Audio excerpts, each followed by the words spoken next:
दोस्तों, रोज़ की तरह लिखनी ब्लॉग में सबका हार्दिक स्वागत है। सबके मंगल भविष्य की कामना के साथ आज रामचरितमानस के बालकांड के प्रसंग में भगवान रामचंद्र जी के वात्सल्य वर्णन और बाल स्वरूप की लीलाओं का तुलसीदास जी ने जिस प्रकार से वर्णन किया है,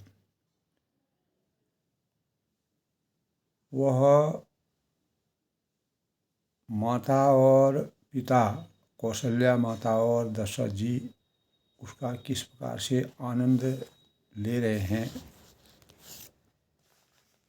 यानी व्यापक ब्रह्म निरंजन निर्गुण विगत विनोद सो अज प्रेम भगति बसो कौशल्या के गुण। यानी जो सर्वव्यापक निरंजन माया रहित निर्गुण विनोद रहित और अजन्मा ब्रह्म है, वही प्रेम और भक्ति के बस कौशल्या की गोद में आज खेल रहे। तो मर्यादा पुरुषोत्तम भगवान रामचंद्र जी रामचरितमानस में दोस्तों तुलसीदास ने राम राज्य की अवधारणा के बारे में बताया है कि यानी दैहिक भौतिक तापों से कोई भी व्याप्त नहीं था, सब समृद्ध से सुखी थे, संपन्न थे। तुलसीदास ने के अनुसार राम राज्य में लोग परस्पर प्रेम, आस्था, निष्ठा और वेदों में बताई गई नीति और मर्यादा के अनुसार अपना जीवन यापन करते थे। आपस में परस्पर प्रेम और वेद साहित्य और ग्रंथ की मर्यादा के अनुसार अपने संस्कारों को मर्यादित ढंग से व्यतीत करने के भावों का वर्णन किया गया है। तुलसीदास जी के अनुसार दोस्तों राम राज्य में जीव अविनाशी और अपने वर्ण के अनुसार धर्म, परायणता, परस्पर प्रेम पर टिकी हुई आस्था और तुलसीदास जी कहते हैं कि कपटी झूठ बोलते हैं, झूठ ही ओढ़ते हैं। श्री राम जी की भक्ति को घर घर तक पहुंचाना तुलसीदास जी ने तप, संयम, श्रद्धा, विश्वास, प्रेम, ईश्वर कृपा से प्रभु के शरण में के सानिध्य को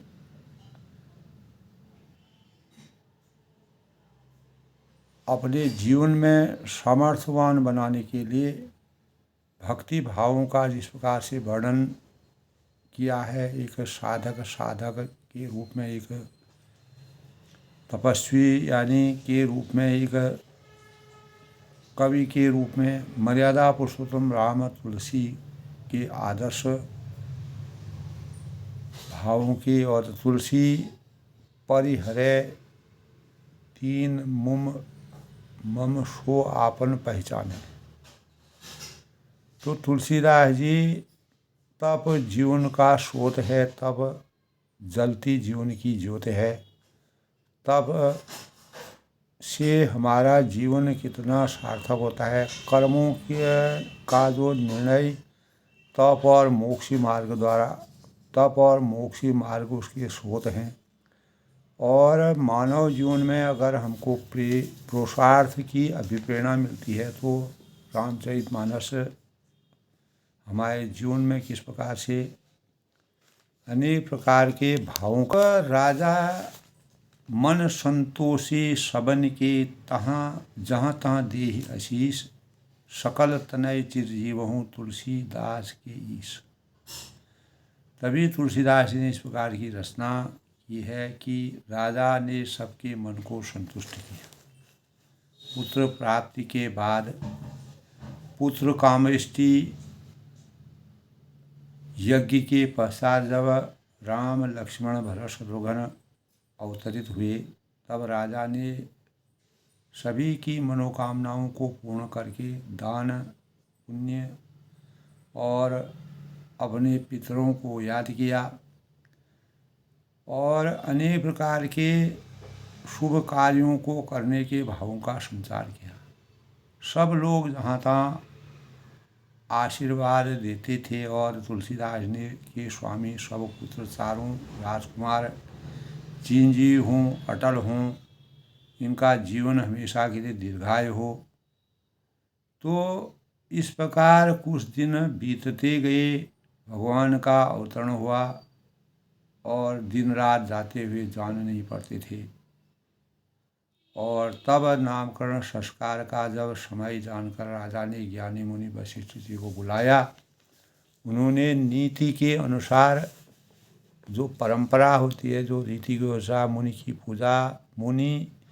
की पूजा करके राजा ने कहा कि हे मुनि के चरणों में अपना ध्यान अर्पित करके मुनि से चारों पुत्रों के नामकरण संस्कार की योजना को समय से करने का आग्रह किया।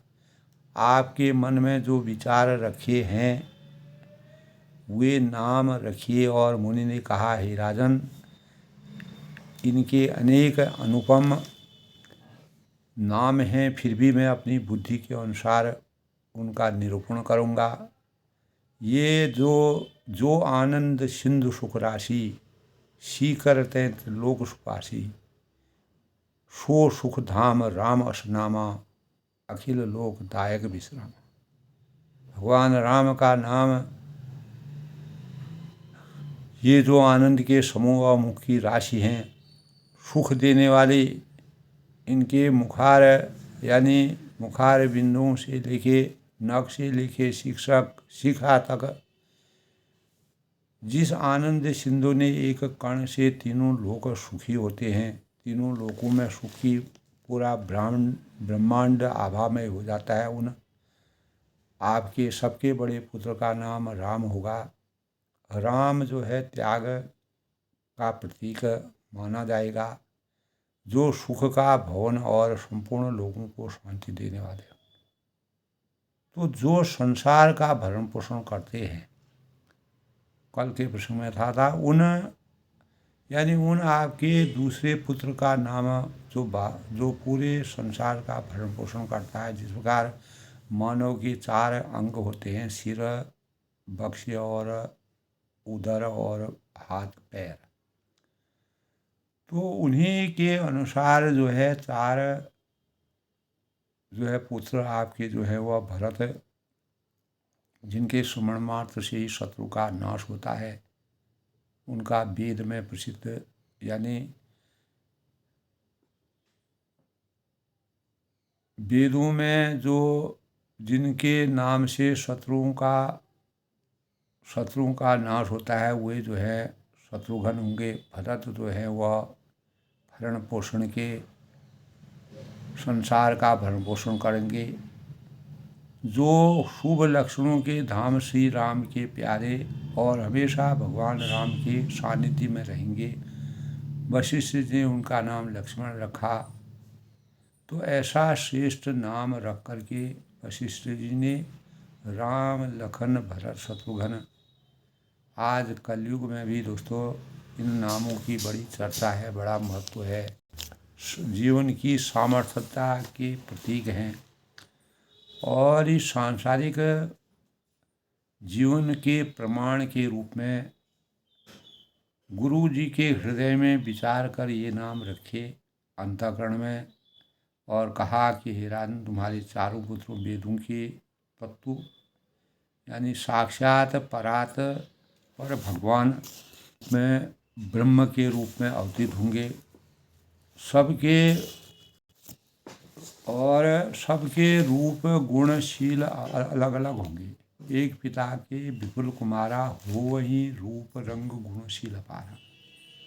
तो गुरु जी ने हृदय में विचार कर ये नाम जो रखे और कहा कि हे राजन, तुम्हारे 4 पुत्र वेद के तत्व को मानने वाले होंगे, साक्षात परस्पर भगवान के रूप में होंगे, जो मुनियों के धन और भक्तों के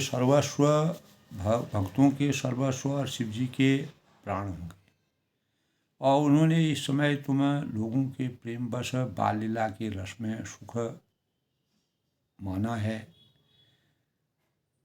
और तुलसीदास जी कहते हैं कि बचपन से ही श्री रामचंद्र जी को अपना परम हितैषी स्वामी जानकर लक्ष्मण जी उनके चरणों में हमेशा प्रीति जोड़ ली है। जब लक्ष्मण जी को जब भगवान राम वनवास की तरफ जा रहे थे, तब लक्ष्मण जी ने कहा कि मेरा शरीर मैं अगर इस जीवन में जीवित रहूँगा तो राम के सानिध्य में रह के ही, और मेरा पूरा शरीर राम पर ही समर्पित है। और भरत और शत्रुघ्न दोनों भाइयों के स्वामी और सेवक की जिस प्रीति की प्रशंसा, वैसी प्रीति उनके अंतःकरण में जागी। तो चारों पुरुषार्थ के मानक के रूप में उनको माना गया। और श्याम गौर सुंदर दो जोरी, निरखई छवि जन्नी तन तोरी, चारों शील रूप गुण धामा, तदपि अधिक सुख सागर रामा। तो श्याम और गौर शरीर वाली दोनों सुंदर जोड़ियों की शोभा को देखकर माताएं कृतकृत्य हो जाती हैं, तृण तोड़ती हैं, और उनमें उनकी नज़र न लग जाए तो यूं तो चारों पुत्र शील रूप गुण धाम सुख की राशि के रूप में समुद्र श्री रामचंद्र जी सबसे अधिक सुख के समुद्र कहे जाते हैं। तो अनेक उनके हृदय में कृपा रूपी चंद्रमा प्रकाशित होता है। उनकी मन को हरने वाली हंसी उस कृपा रूपी चंद्रमा की किरणों को सूचित करती है। कभी गोद में लेकर, कभी उत्तम पालने में लिटाकर माता प्यारे ललना कहकर दुलार करती हैं, स्नेह करती हैं, वात्सल्य का आनंद उठाती हैं। तो जो सर्वव्यापक निरंजन माया रहित निर्गुण विनोद रहित और अजन्मा है, निराकार ब्रह्म के स्वरूप हैं, वही प्रेम और भक्ति के बस कौशल्या जी की गोद में आज खेल रहे। तो व्यापक ब्रह्म निरंजन और निर्गुण विगत विनोद, सो अज प्रेम भगति बसो कौशल्या की गोद। तो परमात्मा कौशल्या की गोद में खेलते हैं, और उनके नील कमल और गंभीर जल से मेघ के समान श्याम शरीर में करोड़ों कामदेवों के शोभा से भी सुंदर शोभा के धाम हैं। कामदेव भी उसके सामने हारमान हो जाते हैं। लाल लाल चरण कमलों के नखों की शुभ्र ज्योति ऐसी मालूम होती है जैसे लाल कमल के पत्तों पर मोती स्थिर होती है। और चरण तलों में वज्र ध्वजा और अंकुश के चिन्ह इस प्रकार सुशोभित हैं। और पैरों में नुपुर पैजनी ध्वनि सुनकर मुनियों का मन मोहित करने वाले, कमर में करधनी, पेट पर 3 रेखाएं त्रिवली, और नाभि की गंभीरता तो वही जानते जिन्होंने उसको देखा है, जिन्होंने साक्षात रूप में उनके बाल लीला का दर्शन किया है। तो माता उन दर्शनों को, उन बाल लीलाओं को देख करके अपार आनंद की अनुभूति कर रही हैं। बहुत से आभूषणों से शोभित विशाल भुजाएं हैं, बड़ी बड़ी भुजाएं हैं। हृदय पर बाघ के नाखून की जैसी निराली छटा है, और छाती पर रत्नों से युक्त मणियों की हार की शोभा, और ब्राह्मण यानी भृगु के चरण चिन्हों को देखने ही मन सबका लुभा जाता है। पूरे अयोध्यावासी जो भी वहाँ पर सुख के धाम है, जिनको मोक्ष की प्राप्ति होनी है, भगवान उनको अपना दर्शन देते हैं। और कंठ पर पूरे नख से लेके सिर तक का जिस प्रकार से तुलसीदास ने मर्यादा पुरुषोत्तम भगवान राम जी के स्वरूप का वर्णन किया, उसका आनंद माता और पिता पूरी जो वहाँ पर हैं भगवान की आस्था जिन पर है, जाको प्रभु जी शरण दे रहे हैं और जिनके अंतःकरण में परमात्मा विराजमान हैं, परमात्मा के प्रति अपार स्नेह है, तो कंठ शंख के समान उतार चढ़ाव वाला 3 रेखाएं सुशोभित है और ठुड्डी बहुत ही सुंदर है। ऐसी आभा से सुशोभित मुख पर असंख्य कामदेवों की छटा छा रही है। 2 सुंदर दतुलियाँ, लाल लाल होंठ और नासिका और तिलक सौंदर्य का तुलसीदास ने इतना हृदय स्पर्शी वर्णन किया है, तो हम उसका एहसास साक्षात रूप में केवल रामचरितमानस के अध्ययन से, उसके विचार मंथन से और उसके उन बातों का ध्यान अपने अंतःकरण में रख के कर रहे हैं। सुंदर कान, बहुत ही सुंदर गाल और मधुर तोतले शब्द बहुत ही प्यारे लगते हैं बच्चों के। तो भगवान ने इस प्रकार की लीलाएं की, जन्म से समय में रखे हुए चिकने और घुघराले बाल, जिनको माता ने बहुत प्रकार से बनाकर संवार रखा है, उनको उस प्रकार से बनाया है और शरीर पर पीली झुगली पहनाई हुई है और उनका घुटनों और हाथों के बल चलना मुझे तुलसीदास जी कहते हैं बहुत ही प्यारा लगता है। उनके रूप का वर्णन वेद और शेषवी भी नहीं कर सकते हैं, उसे वही जानता है जिसने कभी स्वप्न में भी देखा। यानी 16वीं शताब्दी में तुलसीदास जी ने त्रेता युग की बातों को जिस प्रकार से साकार रूप में अवतरित किया, वह एक हमारे लिए अद्भुत ज्योति के समान है, प्रकाश के समान है, एक प्रेरणा के समान है।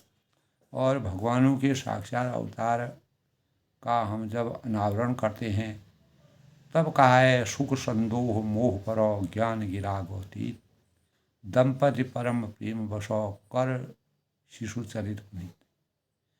तो जो सुख के पुत्र और मोक्ष से परे तथा ज्ञान, वाणी और इंद्रियों के अतीत हैं, वे भगवान दशरथ कौशल्या के अत्यंत प्रेम के वश होकर पवित्र बाल लीला करते हैं और उस बाल लीला में अपने स्वरूप का जिस प्रकार से भगवान ने चित्रण किया है, तुलसीदास जी ने प्रभु के पूरे सौंदर्य का, पूरे नख से लेके शिखा तक का, वह हमारे चेतना को, हमारे मन को, हमारे हृदय को और समस्त लोगों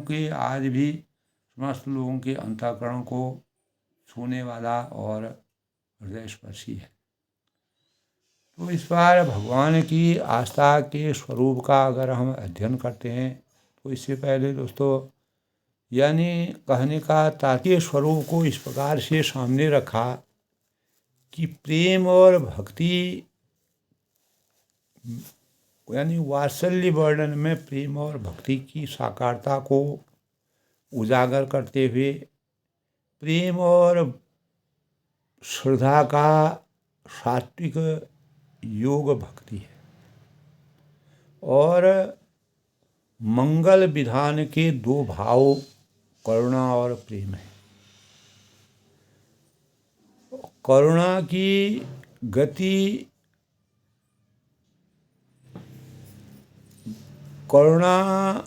गति रक्षा की ओर रहती है और प्रेम की रंजन की ओर रहती है।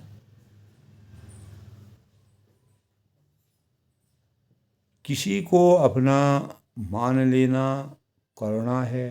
राम के चरित्र में करुणा रूपी जीवन मूल्य की सार्थक प्रतीति है, हम अनुभव करते हैं। तुलसीदास ने इस प्रकार की रचना की है। ऋषि मुनियों के अस्थि को देखकर राम कल्याणमय होकर रक्षा का वचन देते हैं और प्रेम के बिना भक्ति दृढ़ नहीं होती है।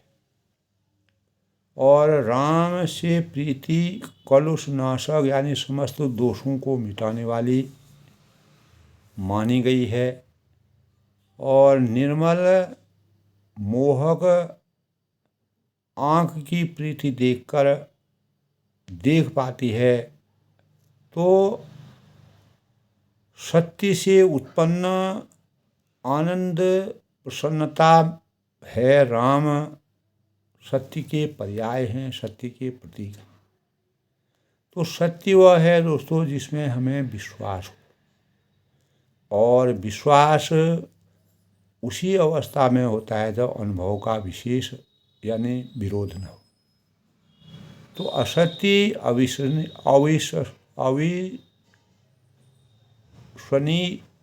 होता है, अविश्वसनीय होता है, क्योंकि अनुभूति के प्रतिकूल होता है।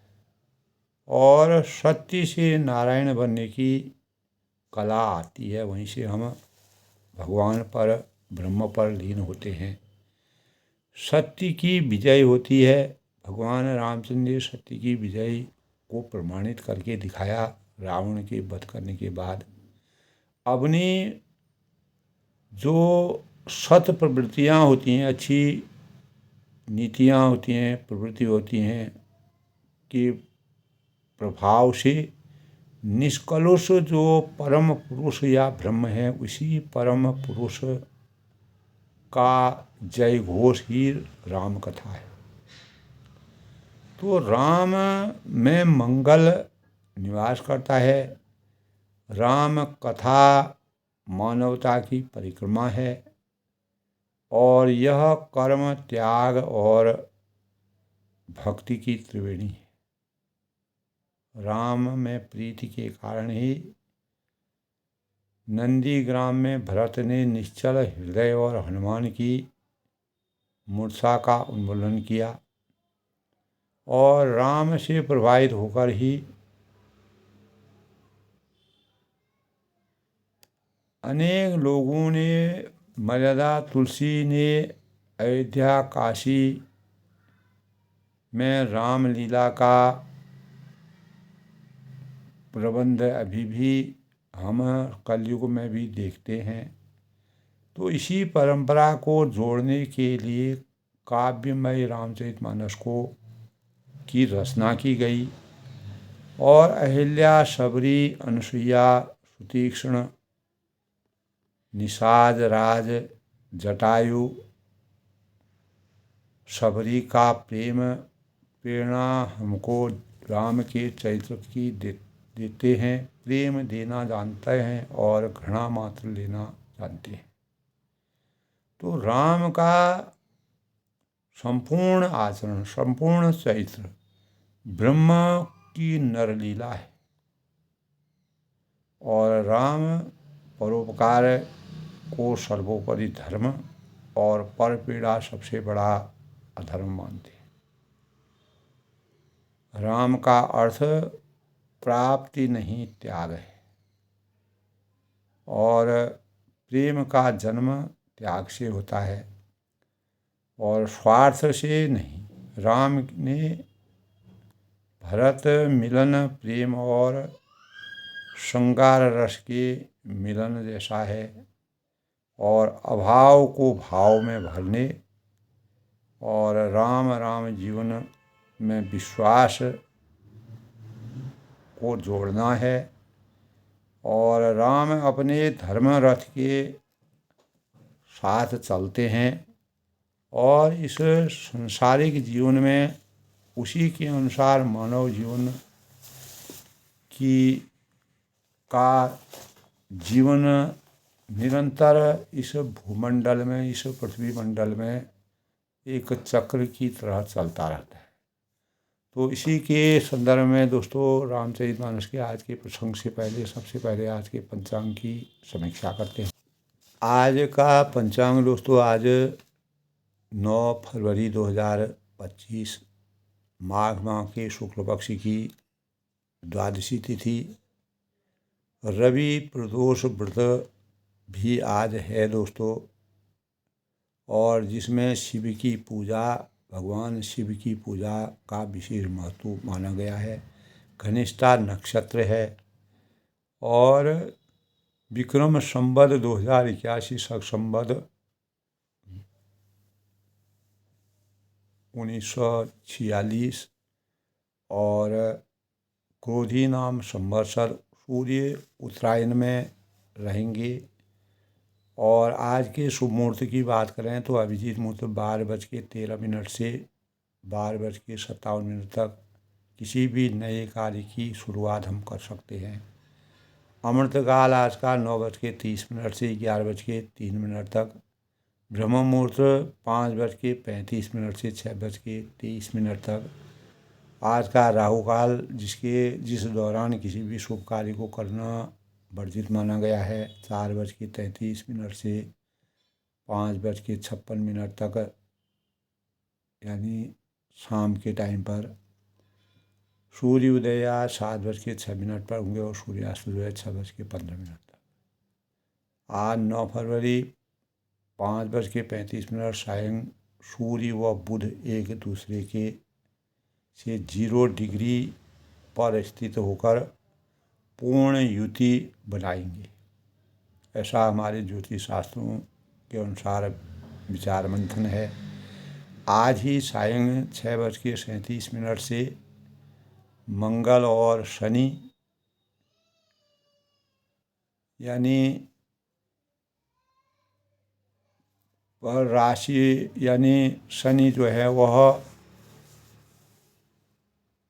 तब पंचग योग बन रहा है और जिसके परिणाम स्वरूप बुध मंगल शनि चारों की शुभ स्थिति है। सूर्य है, बुध है, मंगल है, शनि है, इन चारों की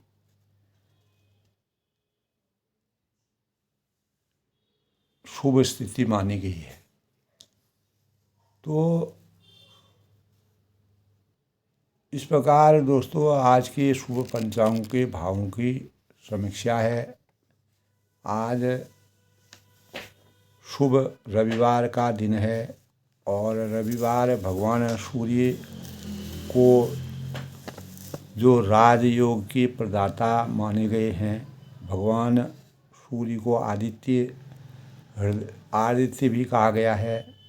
आदित्य हृदय शोत मंत्र का पाठ सर्वप्रथम रावण पर विजय सुनिश्चित करने के लिए श्री रामचंद्र जी अगस्त्य ऋषि ने श्री रामचंद्र जी को यह मंत्र दिया था।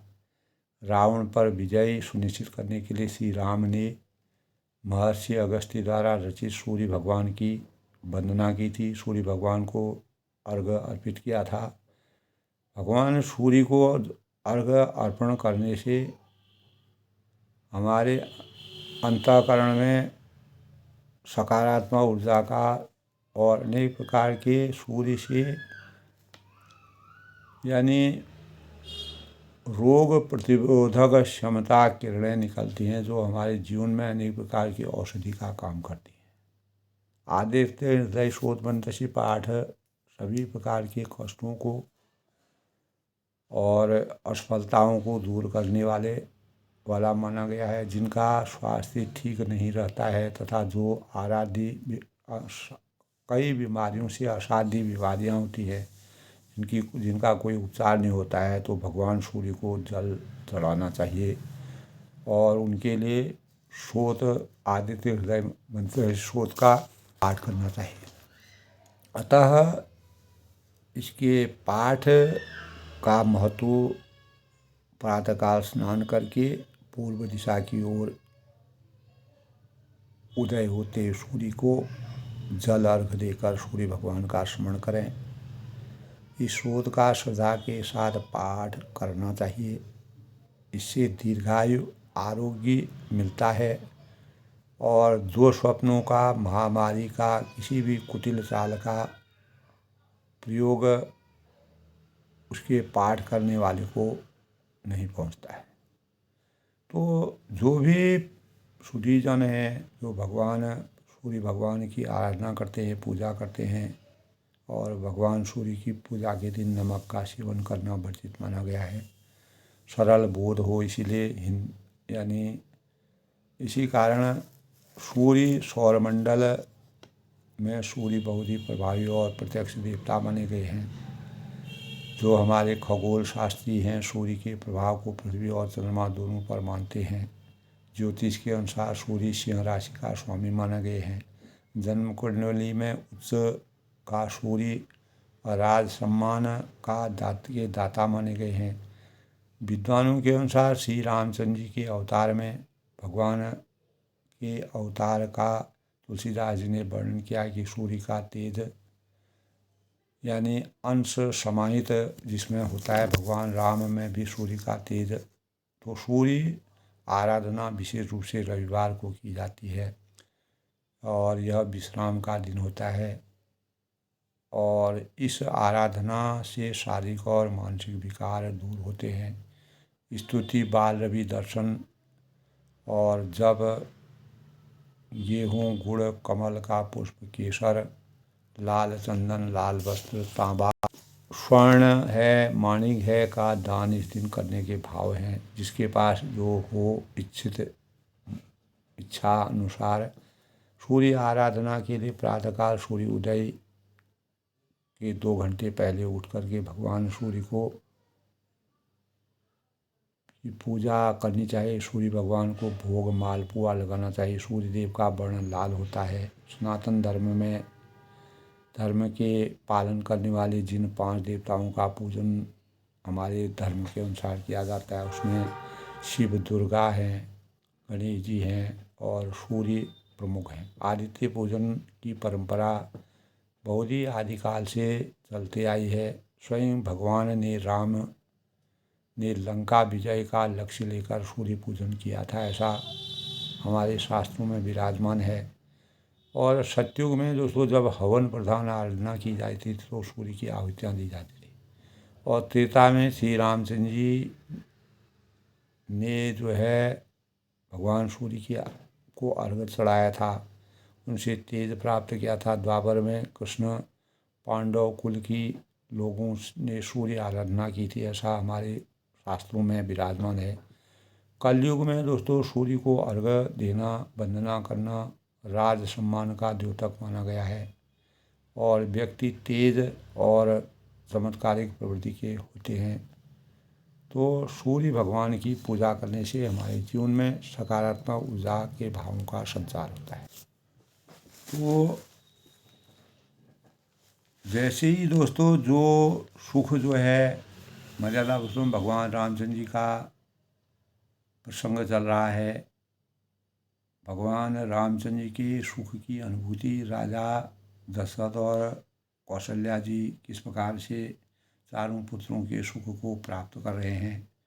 जो सुख पुत्र पुंज मोह से परे और ज्ञान वाणी और इंद्रियों से अतीत है, वे भगवान दशरथ कौशल्या के अत्यंत प्रेम के वश होकर पवित्र बाल लीला करते हैं।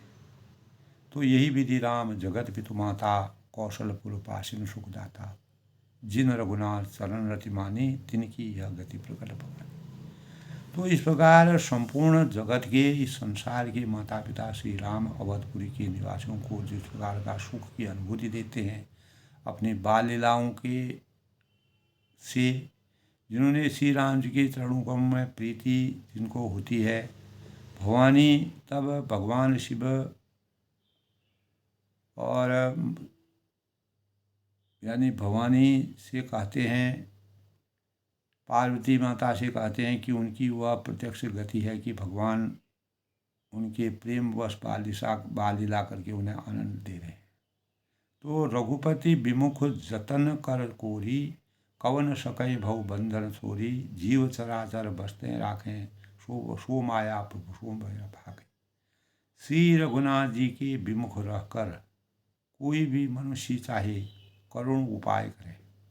जो भगवान शिव भी इस बात को कहते हैं कि अगर भगवान से अगर कोई विमुख होता है, रघुपति विमुख जतन कर कोरी करुण उपाय करे तो वह कभी भी समर्थवान नहीं हो सकता है। और कवन सकय भव बंधन छोरी, और परंतु उसका संसार बंधन से कौन बड़ा है। जो कौन जीव चराचर बस कह राखे, जीव चराचर बस कह राखे, सो माया प्रभु सो भय भागे। तो भगवान रामचंद्र जी के इस जीवन को पा करके अगर भगवान रामचंद्र जी का स्मरण करना नहीं जानते हैं, ध्यान लगाना नहीं जानते हैं, तो वह उनके सब चराचर जीवों को अपने बस में जिन्होंने कर रखा है, वह माया भी प्रभु के से भय खाती है। यानी जिन्होंने श्री रघुनाथ जी के विमुख रहकर मनुष्य चाहे करोड़ों उपाय करे, तो तब भी वह उसका संसार बंधन कौन उसके सांसारिक बंधनों को कौन छुड़ा सकता है, कोई नहीं। और जिसने सब इस सांसारिक चराचर जीवों को अपने वश में कर रखा है, ब्रह्मा विष्णु महेश तक जिनके सेवक के रूप में सानिध्य में रहते हैं, वह माया भी प्रभु से भय खाती है। तो भ्रुकुट बिलास नवा वही ताही, अस प्रभु छाणी भजियों कहू काही, मन क्रम वचन छाणी चतुराई, भजन कृपा करियो रघुराई। तो भगवान उस माया को भों के इशारे पर नचाते हैं।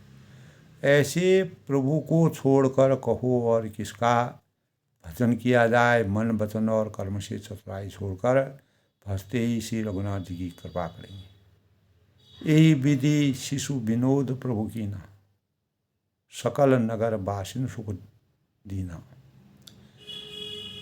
ले उछंग कबहुक हलरावे, कबहुक पालने घाल सुलावे।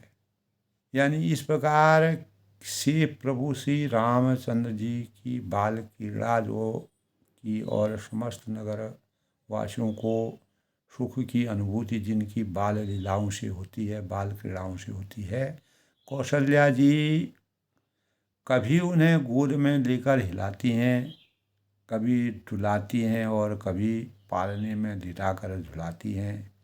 भगवान इतने विशाल स्वरूप जिन भगवान ने जब कौशल्या माता को, जब वह पृथ्वी पर अवतरित हुए थे, विराट रूप देख करके कौशल्या खुद ही भयभीत हो गई थी।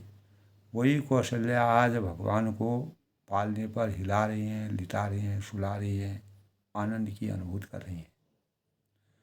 तो ताको प्रभु कछु अगम नहीं, जाबर तुम अनुकूल, तो प्रताप बढ़वा नहीं जा सके खलतूल। भगवान जिस पर पूर्ण रूप से समर्थवान हो जाते हैं, उसके लिए इस संसार में कोई भी चीज़ दुर्लभ नहीं है। तो प्रेम मगन कौशल्या निस्दिन जात न जान, सुत स्नेह बस माता बाल चरित कर गान। तो प्रेम में मग्न होकर के, प्रेम की प्रीति में सन करके, मग्न होकर के रात और दिन का बीतना कौशल्या माता को पता ही नहीं चलता है। पुत्र और वात्सल्य स्नेह का जो आनंद, भरपूर आनंद ले रही हैं, तो सुत स्नेह बस माता बाल चरित कर गान। पुत्र के स्नेह बस माता उनके बाल चरित्रों का गान गुणगान करती हैं, उनको सुनाती हैं, मंद मंद आवाज़ से अपना भजन करते हैं, मनन करते हैं, कीर्तन करते हैं, भगवान के ध्यान में समर्थ हो जाते हैं। तो एक बार जन्नी अनुवाई, कर श्रृंगार पलना पौड़ाई, निज कुल इष्ट देव भगवाना, पूजा हित कीन बाबा। एक बार माता जी ने श्री राम जी के स्नान करवाया और श्रृंगार करके पालने पर उनको लिटा दिया, और फिर निज कुल इष्ट देव भगवाना, फिर अपने कुल के इष्ट देव भगवान की पूजा के लिए स्नान किया। पूजा हेतु की स्नान और करी पूजा ने विधि चढ़ावा, आप गई जहाँ पाग बनावा, बहुर माँ तहुआ चली आई, भोजन करत देख सो जाई। तो पूजा करके भगवान यानी माता ने नैवेद्य चढ़ाया और स्वयं वहाँ पर चली गई, रसोई बनाई गई और फिर माता वहीं पूजा के स्थान से लौट आई तो वहाँ आने पर पुत्र को इष्ट देव भगवान के लिए चढ़ाए हुए जो नैवेद्य का भोजन करते देखा। तो भगवान ने खुद ही उस भोजन को स्वीकार कर लिया उसको। तो गए जननी शिशु पहि भयभीता, अनेक प्रकार की लीलाओं को भगवान ने करके अपनी माता के स्नेह और दुलार को जिस प्रकार से इस सांसारिक जीवन में साकारता के प्रमाण के रूप में मानव चेतना को जगाने का प्रयास किया है, तुलसीदास का जो हृदय स्पर्शी वर्णन है।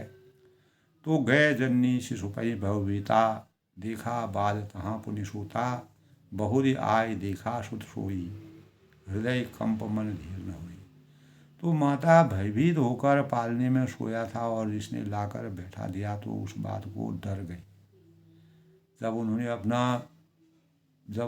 उनको वह अवतरित हुए थे तो उस समय उन्होंने जब अपना विराट स्वरूप दिखाया और एक छोटा सा बच्चा जो सोया हुआ है उसको वह खाते हुए यानी प्रसाद अर्पण करते हुए देखती हैं, तो वहाँ बालक को सोया हुआ उन्होंने देखा।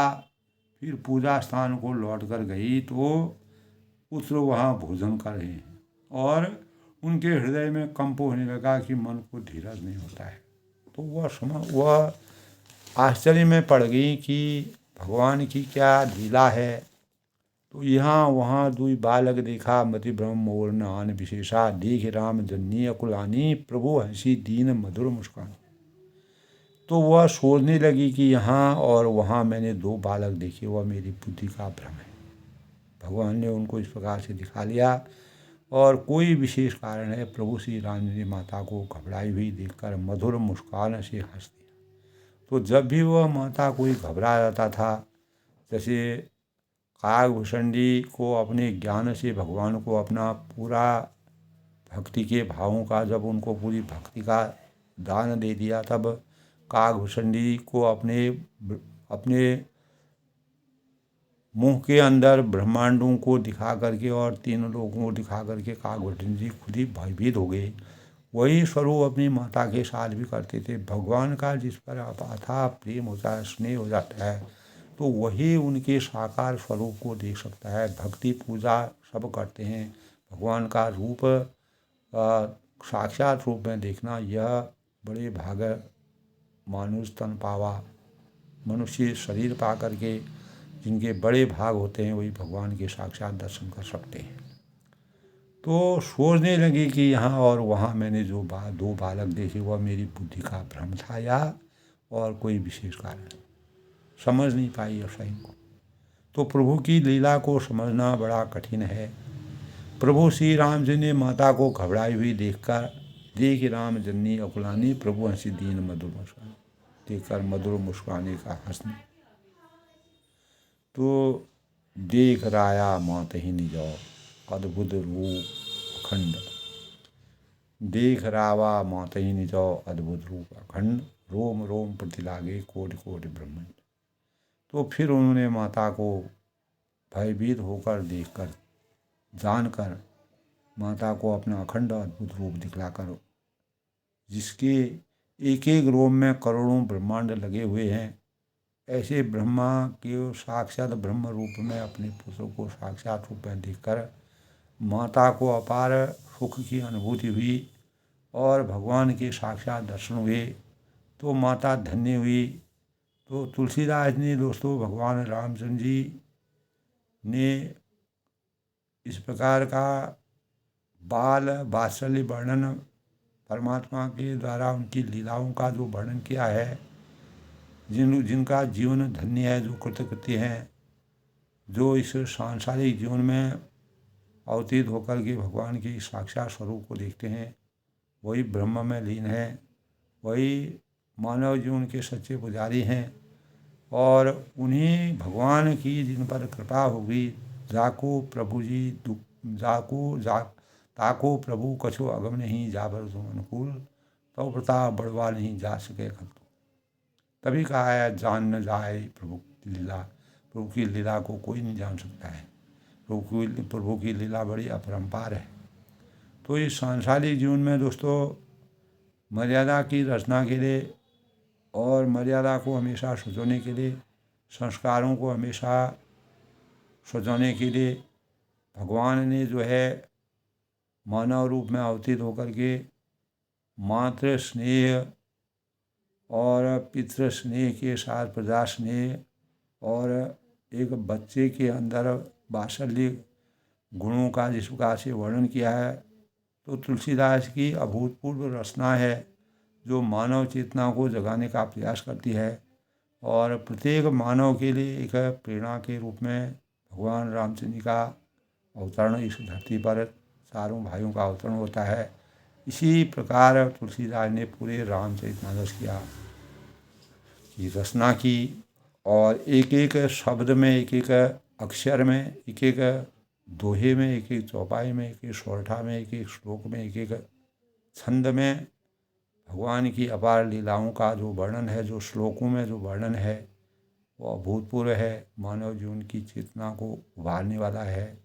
हमें अपने जीवन को कैसे सांसारिकता के स्वरूप में एक सांचे के रूप में हमें ढलना चाहिए और परमात्मा का आशीर्वाद हमें कैसे प्राप्त होता है, परमात्मा किसके स्वरूप में अपना जीवन इस मानव चेतना को जगाने के लिए अवतरित किए, वही भाव आज भी हमारे अंतःकरण में व्याप्त होते हैं। तो आज के प्रसंग में दोस्तों माता को अपना अखंड अद्भुत और रूप दिखाकर एक एक रोम में करोड़ों ब्रह्मांड भगवान के स्वरूप को जब देखा तो प्रभु की लीला का वर्णन तुलसीदास ने जिस प्रकार से किया है वो हमारे लिए और ब्रह्म के बारे में भक्ति, ज्ञान और श्रद्धा, इससे हमारे जीवन में अपने आप ही कैसे कौशल्या और दशरथ जी अदिति और उसके रूप में भगवान जब इस धरती पर आए तो दशरथ जी और कौशल्या का अवतरण हुआ, फिर भगवान रामचंद्र ने अपना अवतरण लिया, आकाशवाणी हुई। तो भगवान ने अपनी लीलाओं को जब सभी भगवान शिव की और शत्रुपा हैं, प्रताप भानु हैं, मनु हैं, उनके स्वरूप से कैसे आगे रचना होती है। तो आज के प्रसंग में दोस्तों मर्यादा पुरुषोत्तम भगवान राम जी की बाल लीला का जो स्वरूप हम विचारते हैं, देखते हैं, सुनते हैं, भगवान अपने स्वरूप को किस प्रकार से बदलते रहते हैं और जैसे मानव का चिंतन होता है वैसे भगवान उसी रूप में अवतीर्ण होते हैं। अपनी वाणी को विराम देते हुए मैं सबके मंगल भविष्य की कामना करता हूँ। भगवान के इन रूपों का दर्शन सभी मनुष्यों को किसी न किसी रूप में हो, जब हमारे आस्था भाव और हमारे अंदर भक्ति के भावों का संचार होगा तो परमात्मा के प्रति अपने हृदय के शुद्धिकरण चिंतन में अपार क्षमता की अनुभूति से हम मानव चेतना को जिस प्रकार से जगाने का प्रयास करते हैं तभी हमको भगवान की प्राप्ति होती है और हमको कहीं भगवान को खोजना नहीं है, ढूंढना नहीं है, कहीं इधर उधर विचरना नहीं है। अपने अंतस में परमात्मा की खोज करके परमात्मा स्वयं ही आपके पास विराजमान होंगे यदि आपकी भक्ति में सामर्थ्य है। तो सब लोग प्रसन्न रहें, खुश रहें, भगवान राम का आशीर्वाद सभी पर बना रहें।